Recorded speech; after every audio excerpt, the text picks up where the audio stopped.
The Global Perspectives Experience 2020. Our passion for inclusion is shaping the conference.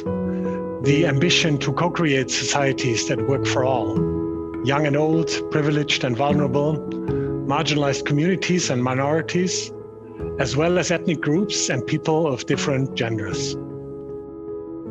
We have a great deal of work ahead of us, but working together, supporting one another throughout this decade can translate our shared passion for inclusion into progress for people and planet. We all in ICSOs, we watch what leaders do. We don't watch what they say.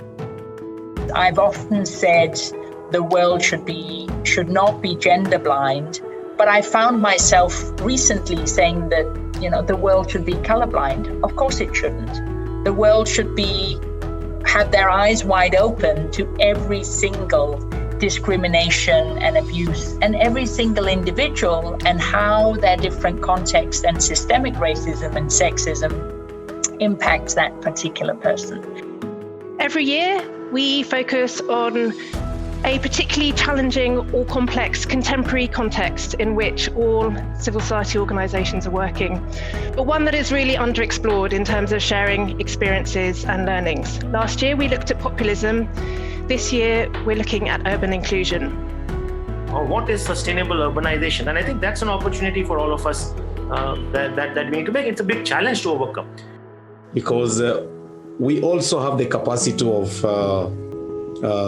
implementing some of this project. Instead of being looked at as beneficiaries all the time, we would want that recognition and be looked at as partners.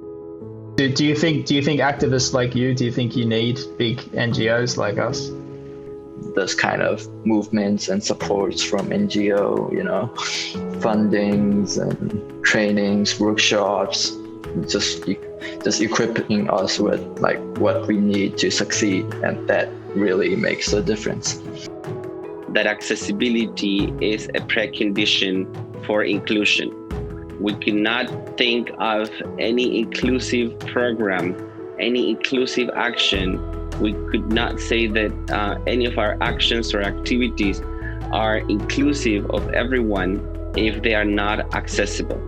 For civil society organisations that want to work or are working in disability inclusive development to ask themselves a question, which is, why are we engaging in this space? What's our vision? What's our end game? How does it fit with the vision of organisations of persons with disabilities, and how do we match those together and ensure that we're genuinely working as allies? And I think that's a core question that we need to keep asking ourselves. I'm especially grateful. We're really grateful for the last 4 days. We received so much input and inspiration out of the presentations, the talks, the breakouts. It was really uplifting. 23 workshops, 12 sessions, 136 contributors. The Global Perspectives Experience 2020.